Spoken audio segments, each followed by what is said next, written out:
escola dominical, vamos abrir a palavra do nosso Deus no livro de Atos, capítulo 17. Atos, capítulo 17, dos versículos 1 ao versículo 9.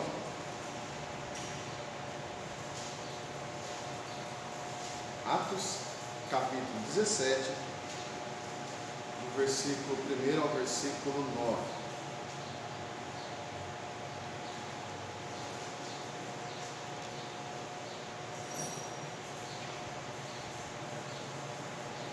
Atos, capítulo 17,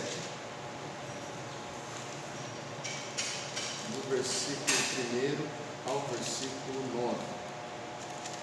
Antes de nós darmos início à leitura, pedi para nós chamar a dona Ana e Lídia fazer uma oração para nós. Deus de Deus, nós agradecemos ao Senhor porque é muito bom, mais um dia de vida para cada um de nós. Agradecemos pela noite que passamos, Deus, em nome de Jesus, Deus, que tem a palavra da nossa parte. Abençoa a sua vida, dia e dia para cada um de nós. Em nome de Jesus. Amém. Amém. Então vamos lá, Atos capítulo 17, do versículo 1 ao versículo 9, que fala o seguinte: tendo passado por Anfípolis e Apolônia, chegaram a Tessalônica, onde havia uma sinagoga de judeus. Paulo, segundo o seu costume, foi procurá-los e por 3 sábados arrazoou com eles acerca das Escrituras, expondo e demonstrando ter sido necessário que o Cristo padecesse e ressurgisse dentre os mortos, e este, dizia ele, é o Cristo Jesus que eu vos anuncio. Alguns deles foram persuadidos e unidos a Paulo e Silas, bem como numerosa multidão de gregos, piedosos e muitas distintas mulheres. Os judeus, porém, movidos de inveja, trazendo consigo alguns homens maus, dentre a malandragem, ajuntando a turba, alvoroçaram a cidade e, assaltando a casa de Jason, procuravam trazê-los para o meio do povo. Porém, não os encontrando, arrastaram Jason e alguns irmãos perante as autoridades, clamando: esses que têm transtornado o mundo chegaram também aqui, os quais Jason hospedou. Todos esses procedem contra os decretos de César, afirmando ser Jesus outro rei. Tanto a multidão como as autoridades ficaram agitadas ao ouvirem essas palavras. Contudo, soltaram Jason e os mais, após terem recebido deles a fiança, estimularam. Então vamos lá, bem-vindo a Tessalônica. Se nós considerarmos que Paulo ele escreveu Gálatas como o primeiro livro, entre 40 e 50 depois de Cristo, então Tessalônica foi o segundo livro que ele escreveu.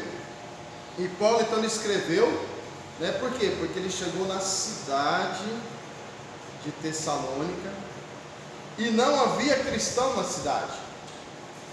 Como pregar o Evangelho?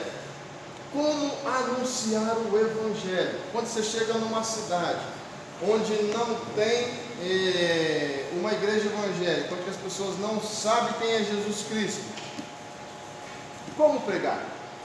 Então quero fazer a pergunta aí para vocês. Tatiana, se você chega numa cidade onde não tem ninguém, como que você pode pregar o Evangelho? Como que você vai começar a falar do Evangelho? Você saberia me dizer? É difícil? Ok. Tiago Rodovalho, conta aí para nós, o que fazer? Então, eu faria do mesmo jeito que eu faço até hoje. Quando eu vou falar de uma pessoa que não conhece sobre Cristo, eu tento pôr, inclusive essa semana, até a Tatiana falou comigo, porque eu estava pregando o Evangelho com um menino, mas antes de pregar o Evangelho, eu falei que eu vivi o que ele está vivendo. Eu estive nas drogas com ele lá, e foi assim que eu fui educando. Eu sei o que você sente, eu sei que até onde é bom, eu sei até onde é ruim. Aí não é o Evangelho. Joia. Dona Ana Dias Lopes, conta aí para nós. E o que ela faria quando chegasse numa cidade ou num local onde as pessoas não conhecem de Jesus?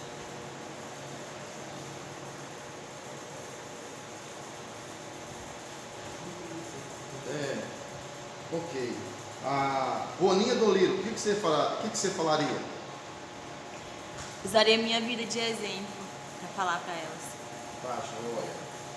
O que Paulo fez, gente, quando ele chegou? Olha só o que Paulo fez. Diz a palavra que ele falou de quem? De Jesus.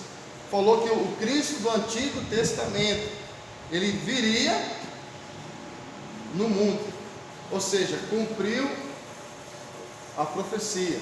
E é o Jesus, então, da história, é o mesmo Jesus das Escrituras. Ou seja, ele veio, ele morreu, né? Foi crucificado, sofreu, foi crucificado, morreu, e ao terceiro dia, ressuscitou. Ou seja, ele pregou Jesus. A vida, a morte e a ressurreição. Ele falou de Jesus. Né? Então, esse foi o evangelismo. Esse é o evangelismo puro. Falar de Jesus. O que vocês falaram também está tudo certo, gente. Né? Contar da experiência de vida, né? Falar, vocês estão tudo certo. É assim também. Porque quem trabalha no coração das pessoas é o Espírito Santo. É o Espírito Santo que vai transformando vidas. Agora, Paulo ele falou uma coisa simples, de Jesus. E aí o que acontece? As pessoas ouviram e algumas creram. Outras não. Mas é desse modo, gente, que acontece. Né? Alguns creem e outros não. Aí fala que a igreja ela enfrentou uma oposição, a igreja que estava se formando ali. Eles falaram assim, ó, as pessoas que têm transtornado este mundo chegaram até aqui. Só que tinha uma acusação grave contra Paulo. Porque Paulo estava pregando o reino de Deus, não é isso? Falando de Jesus. Para o judeu, isso era abominação. Por quê? Porque eles não criam que Jesus de fato é o Messias. Então, para a seita judaica, Paulo, ele era, vamos dizer aqui, um falso profeta. Porque Paulo estava pregando um Jesus que já veio. E eles falaram assim, não, esse Jesus nunca veio. Imagine só a briga entre os judeus, porque eles não acreditavam que Jesus tinha vindo. Então essa foi a primeira briga entre os judeus. E a posição então que eles já tinham contra os judeus. E a outra posição que eles tinham, agora era muito mais séria, porque era contra o povo romano. Porque eles estavam falando de um novo reino. E para o povo romano, aqueles que eram contra César, né, falando de um outro rei, era inimigo mortal. Então, olha o que o pessoal fez. Olha, esse Paulo está pregando de um novo rei. Gente, ó, vai estar confusão com César. E está pregando também um novo reino que o Messias veio e não veio. Então, imagine a confusão que estava. Imagine o alvoroço que ficou naquela cidade. Imagine a briga que aquela igreja que começou, que ela tinha que enfrentar. Os opositores. Então, isso, gente, aconteceu no início da igreja, se formando ali em Tessalônica. Então, nós vemos que a igreja ela sofre oposição. E hoje em dia também é assim, as igrejas também sofrem oposição, de todos os lados, ela tem oposição, ela tem, infelizmente, um inimigo mortal, como o diabo fala, esse é um inimigo mortal, né? Mas na realidade, gente, o inimigo, ele quer ver a igreja destruída. Agora eu vou falar para vocês, a igreja, ela pode ser destruída? Aí nós temos que perguntar, para qual igreja? Nós ou o templo? Porque nós, jamais o inimigo vai destruir. Porque quem opera em nós é o Espírito Santo de Deus. Então esse inimigo não pode destruir. Mas o templo feito por mãos humanas pode. Alguém pode chegar aqui, né, com um revólver e falar assim, agora eu vou ceifar a vida de vocês. Eu falo, começa aqui, dona Ana Lídia. Não pode não, né? Oi? Não pode morrer não? Morre ninguém, né? Aí essa mulher de pé, então falando que essa mulher de pé, né? Você não está gravando isso no YouTube não, né? Está gravando, né? Olha só o que vai sair, né? Mas então, né? Olha só que eu quero dizer uma coisa para vocês, que esse templo aqui, alguém pode vir aqui e soltar uma bomba e destruir isso aqui. Isso aqui é feito por mãos humanas. Agora, enquanto nós estamos aqui, Deus está aqui. A presença do Espírito Santo, Deus está aqui. Porque a palavra de Deus fala, onde tiver um ou dois reunidos, estou. Né? Então, nós temos que compreender, nós somos o templo do Espírito Santo. O inimigo, ele pode tentar fazer o que for. E a mesmo se ele arrancar a nossa vida, nós sabemos onde nós vamos. Estaremos no céu. Né? Então, é importante a gente ter isso em mente. Nós temos inimigos, temos. E se ele destruir o templo? Não tem problema. As portas do inferno não prevalecerão contra a igreja de Cristo Jesus. Porque a igreja somos nós. Então, tiveram essa perseguição. Ok, a igreja se formou em meio a toda essa turbulência toda. Agora, olha só o que vai acontecer. Paulo vai embora e a igreja fica. Aí acontece o seguinte, que começaram a ter agora os conflitos internos. Vocês acham que toda a igreja tem os conflitos internos? Tiago, você acha que a igreja tem conflito interno? Hein? Tatiana, você acha que a igreja tem conflito interno? A senhora concorda com isso, com os dois falou? Concorda? Essa ala do meio concorda?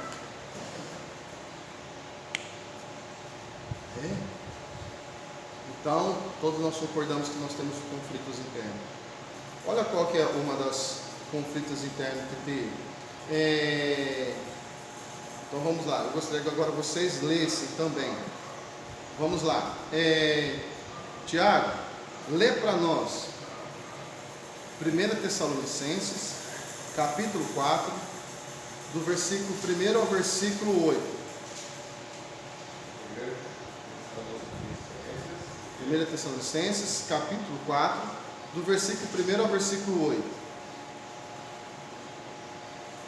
Finalmente, irmãos, nós vos rogamos e exploramos ao Senhor Jesus, que como de nós recebestes quanto à maneira que deveis viver e agradar a Deus, e efetivamente estáis fazendo.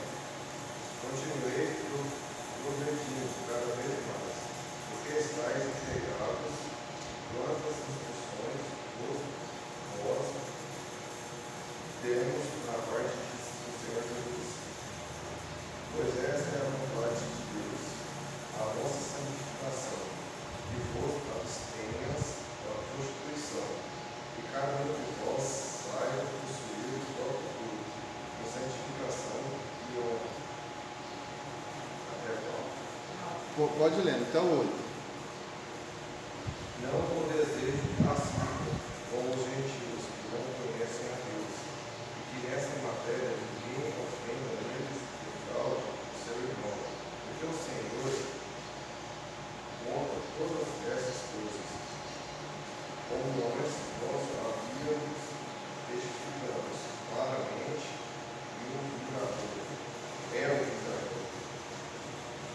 Porquanto Deus não nos chamou para a impureza, e sim para a santificação.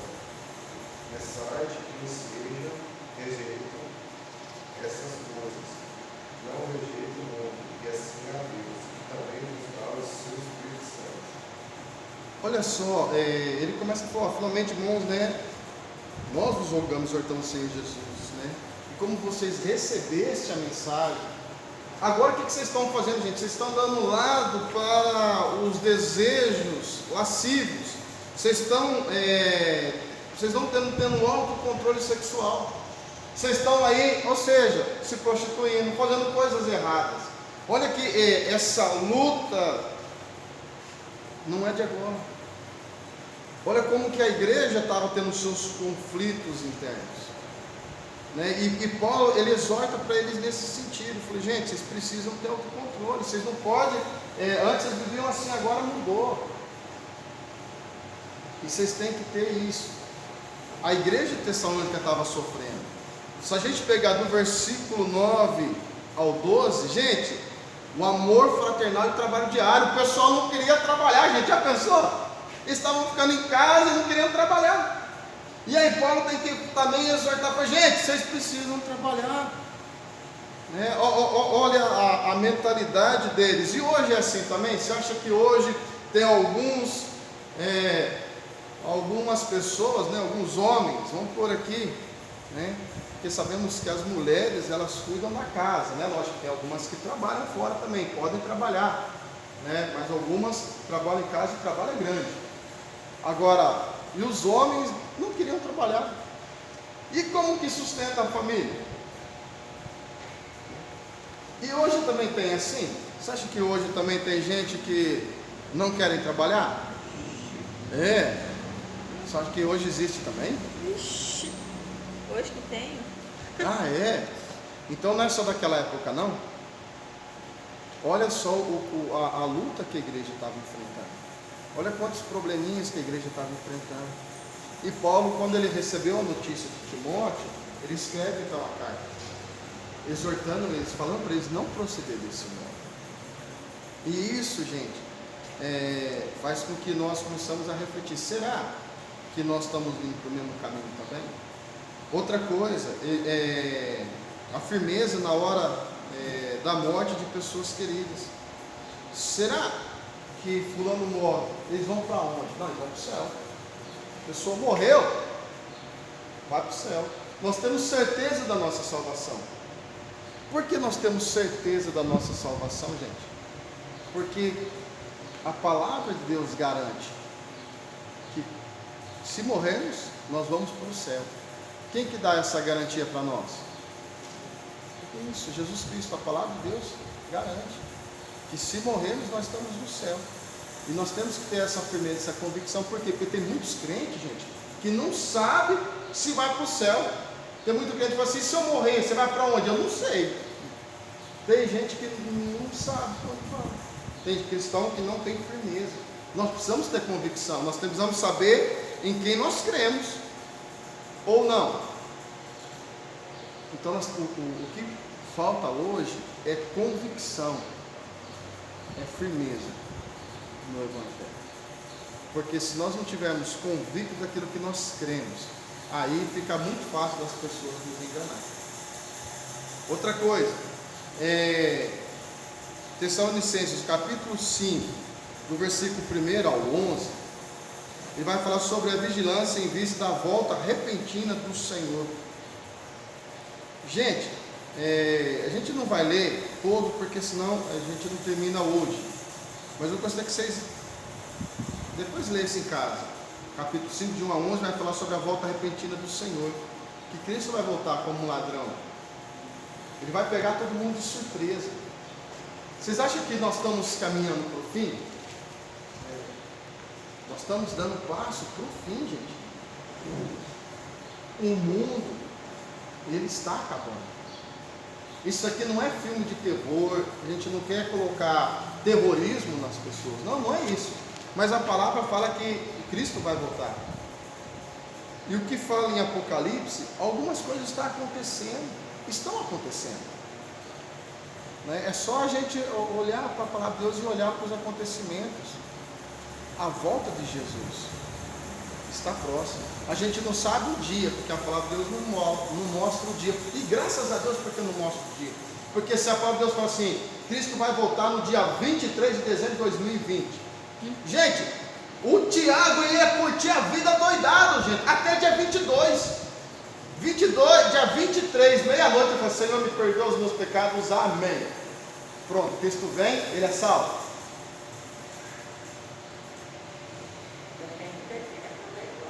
Depende do que ele aproveitou.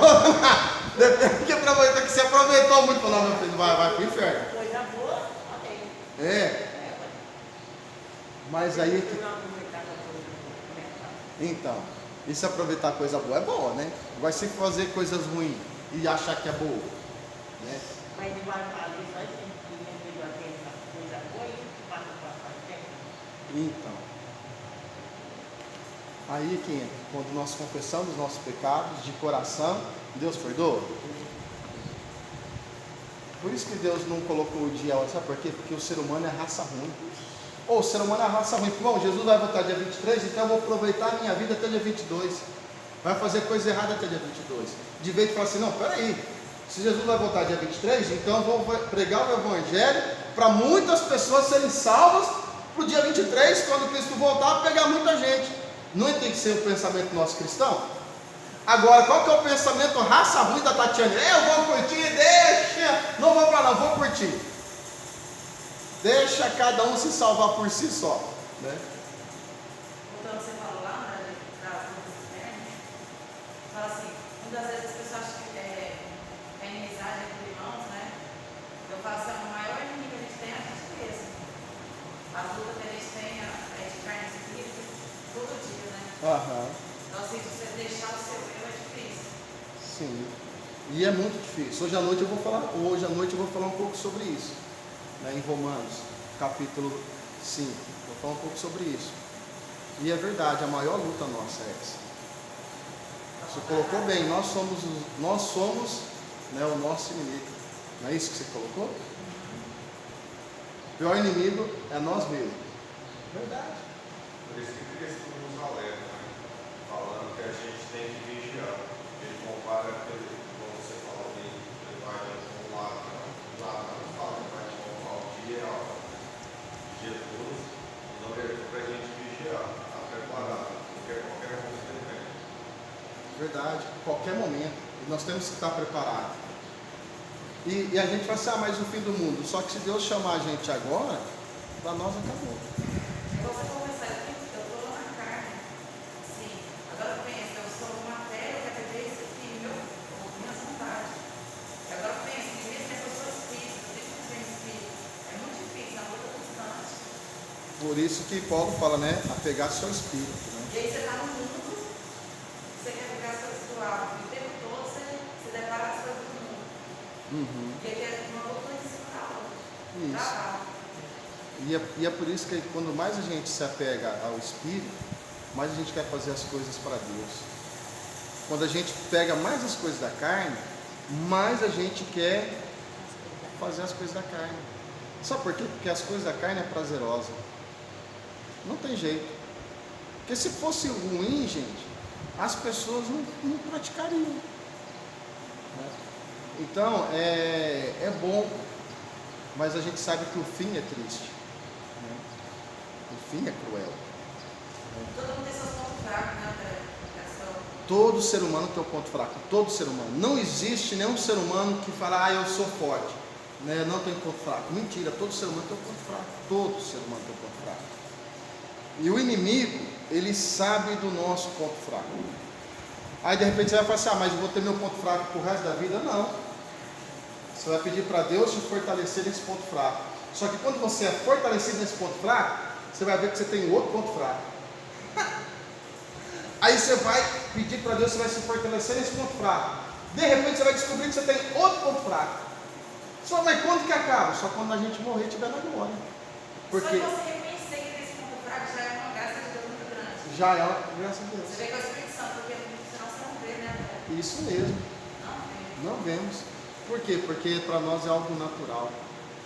Então, por isso, gente, que quando a gente tem esse entendimento, fica fácil, entenda bem, falando que é fácil a gente lutar dentro de nós, mas fica fácil da gente se reconhecer diante de Deus e falar, Senhor, preciso de Ti, sou frágil, me ajuda nessa área. Humilhar mesmo. Se humilhar. E falar, Deus, eu preciso dessa área, que o Senhor me ajuda nessa área. E Ele vai te ajudar e vai te fortalecer nessa área. Não quer dizer que você, então meu ponto fraco é assim, eu vou ter pro resto da vida. Não, você tem que fortalecer esse ponto fraco. Porque você vai descobrir outro ponto fraco. Por quê? Oi, dona Ana. Dá desespero na pessoa quando ela descobre o ponto fraco dela, que ela começa uma coisa comigo que eu sei que não é comigo que faço minha vida, e eu quero melhorar aquilo, eu quero Deus me dar a melhor da vida dele. Mas só que ele vem outro, pior do que aquela que está comigo, e aí agora que a pessoa desespera. Eu já vi muito de gente que tem assim,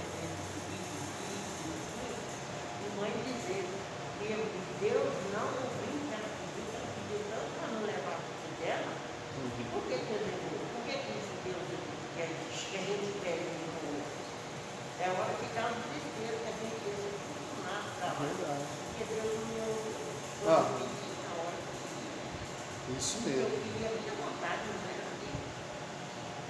E a senhora está certa. Eu acho que o maior desespero é a pessoa querer compreender, só colocou muito bem, uma mãe, quando perde um filho. A dor deve ser imensa. Olha, a gente estava comentando até daquela menina que depois do grupo, é que ela é holandesa, né, a família dela. Aí ela é filha única, tinha 23 anos, passou em 7 faculdades de medicina, tipo, aos nossos olhos, uma pessoa exemplar, inteligente, querida, fazia muita caridade no estado. Aí a mãe dela está se entregando pelo Covid, o pai também. O pai está internado e ela não está tomando remédio porque ela diz acreditar em Deus, porém ela está entregando os pontos. Ela quer encontrar a filha dela, segundo ela. Porque é a filha única, ela disse que perdeu todo o sentido da vida dela. Ela não pôde nem enterrar a própria filha na cidade dela. Teve que enterrar onde morreu. E aí vocês vão falar assim, e aí? Olha, Deus é Deus, Deus está vendo isso.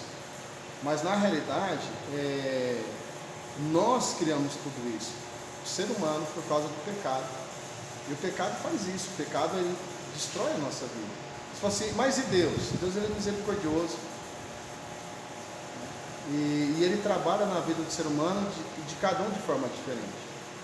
Se a mãe permitir que Deus trabalhe com o coração dela, ela vai começar a compreender. E Deus vai consolar e Deus vai dar entendimento. Não, mas o mais assim, que está acontecendo, ela questionar a Deus, por quê? Por quê? Minha filha, por quê? E aí, Essa palavra parada, se conhecer essa palavra, ela te libertará.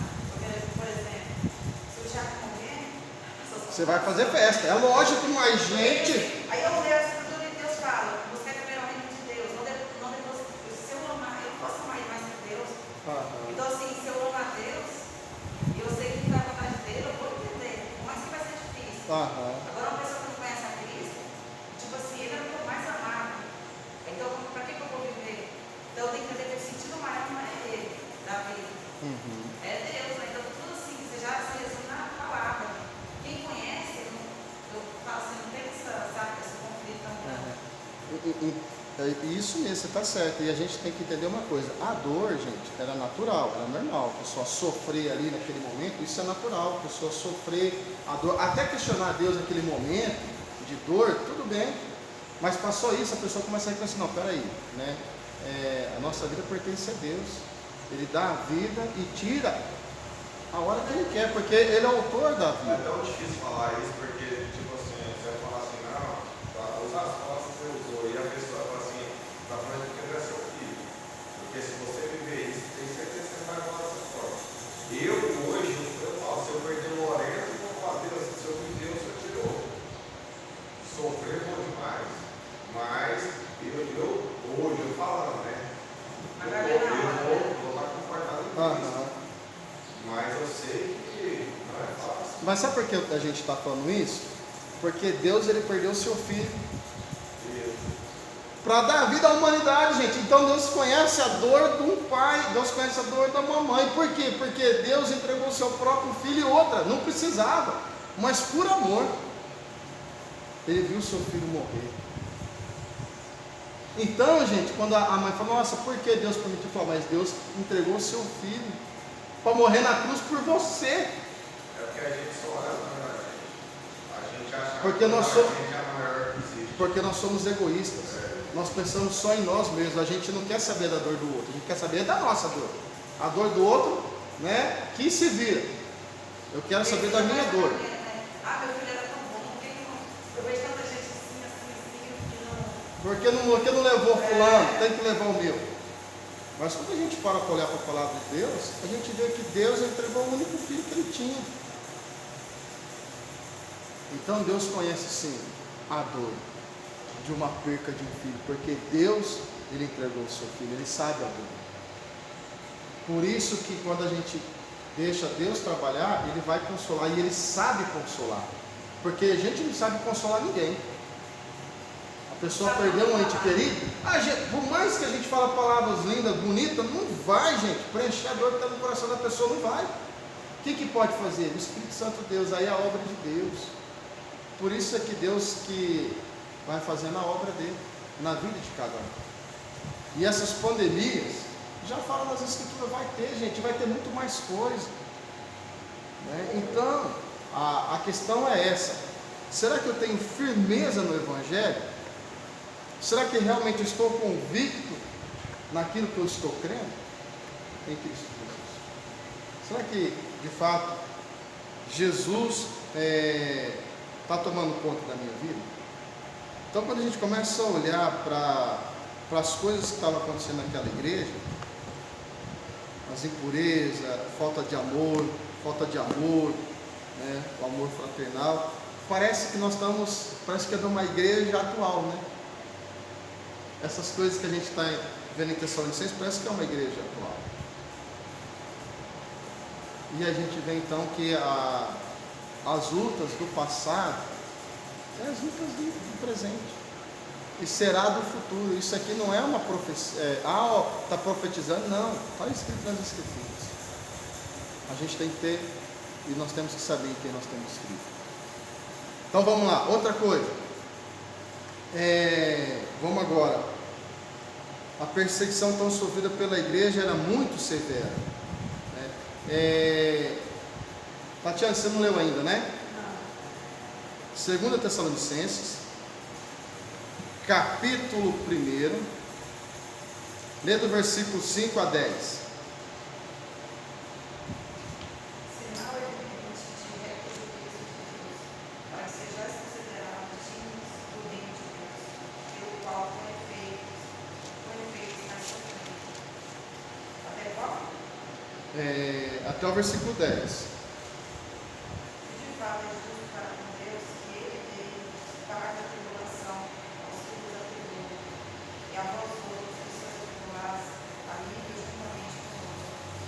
Quando os céus manifestados por Jesus com o seu poder, enchendo de fogo, tomando vingança contra os que não conhecem a Deus e contra os que não obedecem ao evangelho do nosso Senhor Jesus.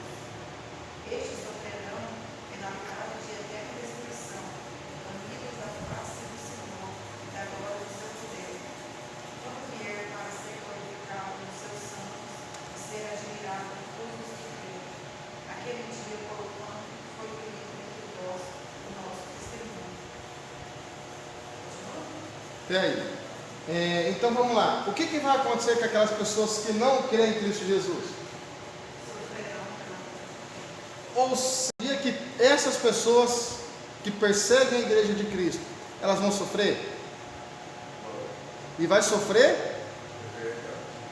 Isso mesmo. Vocês estão percebendo, gente, que o fim é trágico para aqueles que perseguem a Cristo? O fim deles é o inferno. É que tem muita gente que não acredita no inferno. Acho que o inferno está vendo aqui. Está lá no inferno, eu acho que é esse já que está acontecendo. Né? É porque não é a Bíblia, porque a Bíblia está falando que não vai ter uma luz, uma planta, nada, só escuridão. Sofrimento eterno. Então, gente, Sofrimento, vários. então o que acontece? Quando Cristo voltar, eles vão sofrer. Outra coisa, agora isso aqui é muito sério. Dona Ana, lê para nós 2 Tessalonicenses, capítulo 2, versículo de 1 a 3. Gente, isso aqui é muito sério. Isso tem acontecido nas igrejas. 2 Tessalonicenses, capítulo 2, do versículo de 1 a 3.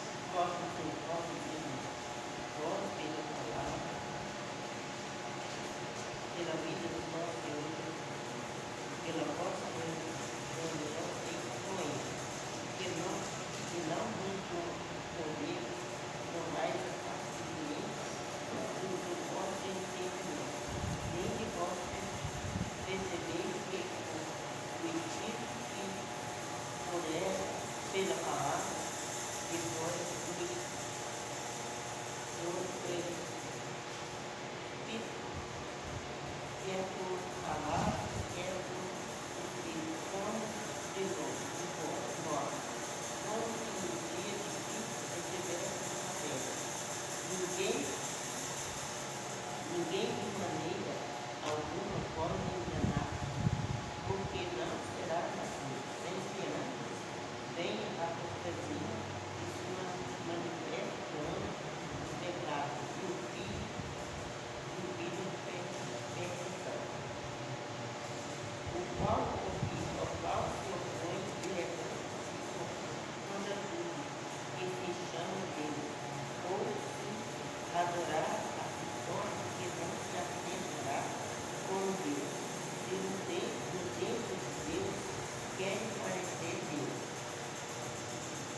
até aí, dona Ana. Muito obrigado, até aí. Então vamos lá. O falso ensino estava penetrando nas igrejas. Gente, eles estavam falando o seguinte: peraí, esse Jesus que está falando que vai vir repentinamente, gente, Jesus não vai vir assim não. Gente, está demorado, que isso não vai vir.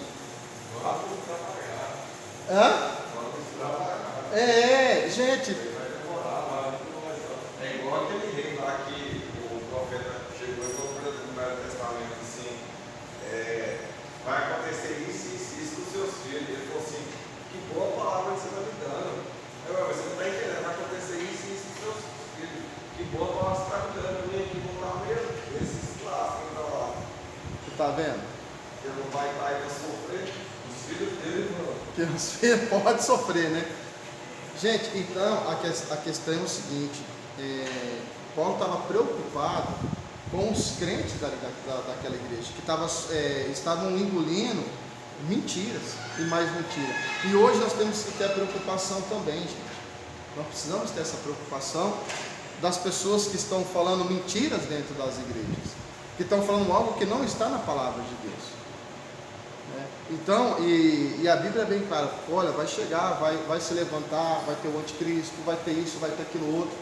Isso vai acontecer. Então, se vocês falam assim: não, gente, vai ter paz para todo lado, né? Não se deve se preocupar com isso. O que a palavra de Deus fala? Quando todo mundo estiver falando paz, cuidado, porque não haverá paz. Não vai ter paz no mundo todo. A Bíblia é bem clara, gente. Então, cuidado com os falsos profetas.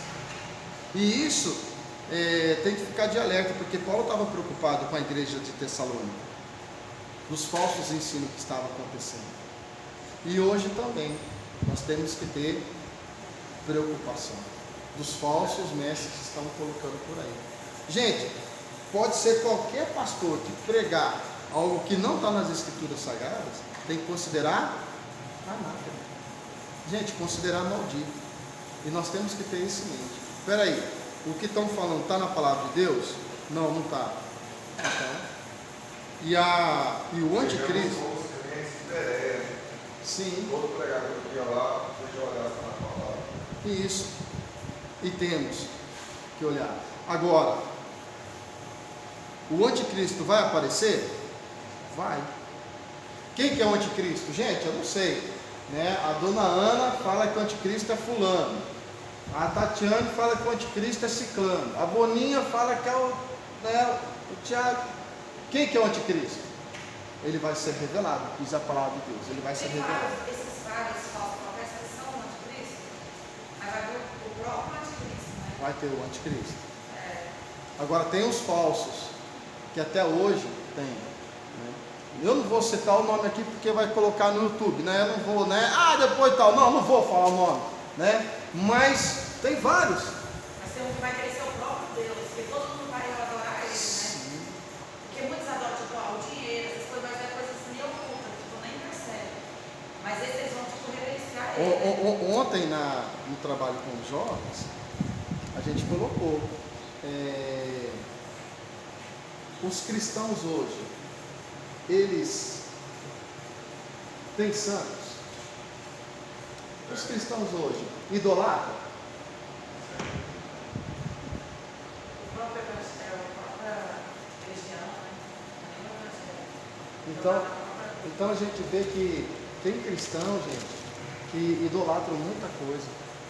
As pessoas acham que fulano é idólatra, mas muitas vezes o cristão também é idólatra. Idolatra tanta coisa. Até o pastor, né? Sim, idolatram muitas coisas. E o que acontece? Se afastam de Deus.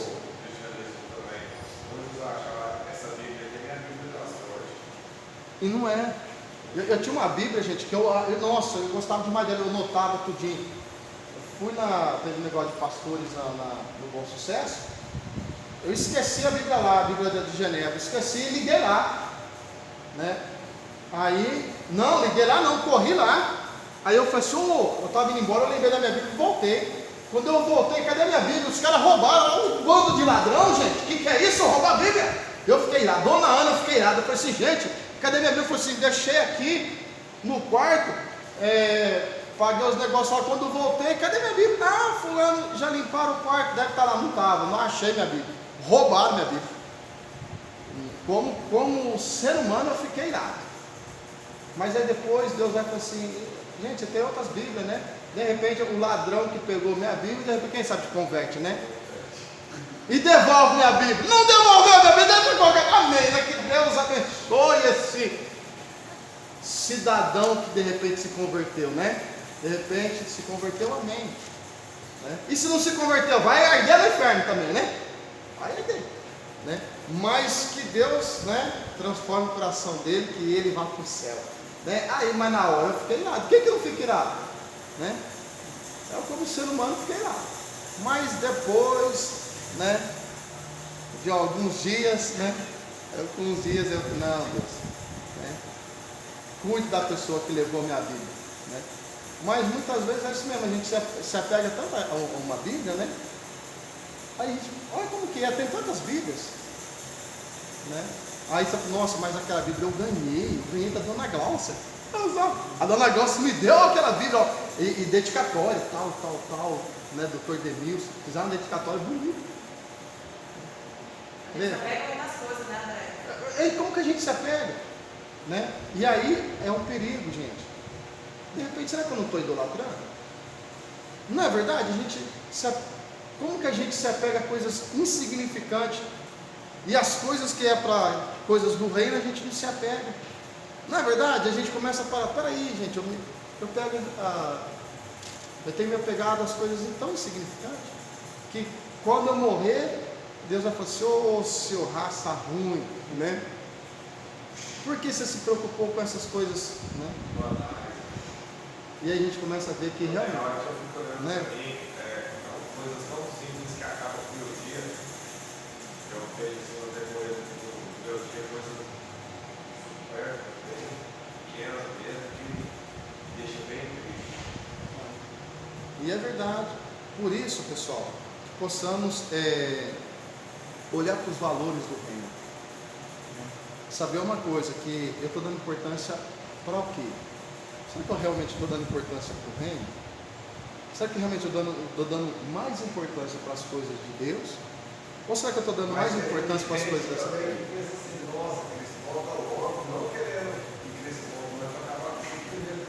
É verdade, não, Deus, né? Mas na hora do sofrimento a gente fala isso, né? Mas quando está no bem bom, eu quero ver se o cara fala. Quero ver se o cara está lá na praia, lá de sunguinha, né? Comendo um camarão, tomando um suquinho de limão, né? Eu quero ver se o cara fala assim, Deus, eu quero a morte agora. Mentira, ele vai falar assim, como é bom. Não é verdade? Agora vai estar lá no meio de sofrimento falando, Deus, me tira logo dessa vida. Não é não? É verdade, gente. Não é não? Não é, dona Ana? A gente tem que pedir mesmo, né? Se está na dor, a gente tem que pedir para Deus uma solução. Verdade, só está certo. Não pode ficar pensando assim, não, é eu que quero sarar isso. É Deus que tem que fazer vontade dele na vida. Verdade. E já pensou se Deus Agora, você está no bem bom lá também, eu tenho que agradecer a Deus. agradecer, só está certo. Aproveitar, né? Só está certinho. Porque a gente tem que agradecer por tudo, né? Eu falo que as coisas boas e ruins também, né? Agradecer por tudo. Agradecer tanto pelas coisas boas e agradecer pelas coisas ruins também. Agradecer. Porque a palavra de Deus fala que nenhuma folha cai se não for a permissão de Deus. Tudo acontece na nossa vida. Permissão. É igual eu estou passando a raiva com o carro. Aí eu fico, nossa, eu falo para você, eu falo assim, só pensando em coisa ruim. Mas se for perder esse rato, ele vai morrer, ele vai virar trabalho, ele vai ser. Se eu for lá bater lá, eu vou estragar minha plano. Se eu entrar lá, porque está dentro do meu lar. O rato é um rato matador, gente. Olha só, né? Um rato matador. Aí tudo só pensa que vai dar errado, Se eu for o veneno aqui, vai morrer ali, eu não consigo pegar esse bicho. Não, gente, eu vou te indicar um caçador de rato, Rodrigo Menescal. Ele tinha uns 30 ratos na casa dele. A Boninha está aqui, tinha uns 30. É um que seca rato, não é? Aí, ó, tinha uns 30 dentro do sofá, gente, né? Só eu vi uns 5 lá. Né? E ele já estava acostumado ao ninho dele. Ele já tinha feito até a casinha dele. Né? Mas, depois você procura o Rodrigo que ele vai te ajudar nisso aí. Ele é especialista em rato. Né? Porque ele é um ratão. Né? Então ele vai te ajudar nisso. Tá joia? Pessoal, então vamos estar encerrando nosso estudo. Né? Que Deus nos abençoe. E que possamos analisar isso mesmo. Gente, se preocupar em fazer a vontade de Deus, se preocupar com o reino. A gente está vigilante, né, em todos os momentos, em saber que a qualquer momento Cristo pode voltar, não para o mundo, mas voltar para nós. Será que estamos preparados? Que possamos ser vigilantes. Amém? Vamos encerrar então a oração?